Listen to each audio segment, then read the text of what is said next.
ಹಾಗಾದ್ರೆ ಬಿಜೆಪಿಗೆ ಎಚ್ಚರಿಕೆ ನೀಡಿದ್ದ ಆರ್ಎಸ್ಎಸ್ ಪತ್ರ ಈಗ ಫುಲ್ ವೈರಲ್ ಆಗಿದೆ. ಆ ಪತ್ರದಲ್ಲಿ ಏನಿದೆ, ಯಾವ ರೀತಿ ಆಕ್ಷೇಪವನ್ನು ವ್ಯಕ್ತಪಡಿಸಿದೆ, ಮುಂದಿನ ಪರಿಣಾಮಗಳು ಏನು ಅನ್ನೋದ್ರ ಬಗ್ಗೆ ಯಾವ ರೀತಿ ಹೇಳಿದೆ, ಅದರ ಬಗ್ಗೆ ಮತ್ತೊಂದು ಬ್ರೇಕಿಂಗ್ ನ್ಯೂಸ್.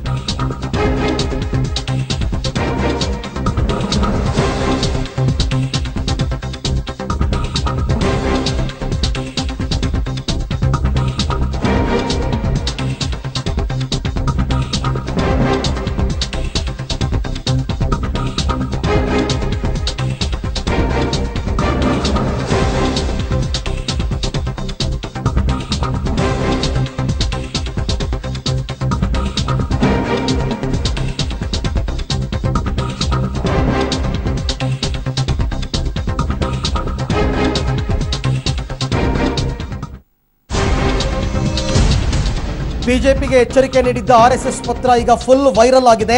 ವೈರಲ್ ಆಗಿರೋ ಆರ್ಎಸ್ಎಸ್ ಪತ್ರ ಪಬ್ಲಿಕ್ ಟಿವಿಗೆ ಕೂಡ ಲಭ್ಯವಾಗಿದೆ. ಆದರೆ ಈ ಪತ್ರದ ಸತ್ಯಾಸತ್ಯತೆ ಇನ್ನೂ ಕೂಡ ದೃಢಪಟ್ಟಿಲ್ಲ.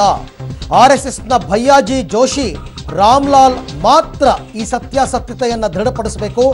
ವೈರಲ್ ಆಗಿರುವಂತಹ ಪತ್ರ ಕೆಲವೇ ಕ್ಷಣದಲ್ಲಿ ನಿಮ್ಮ ಮುಂದೆ ಇದೆ.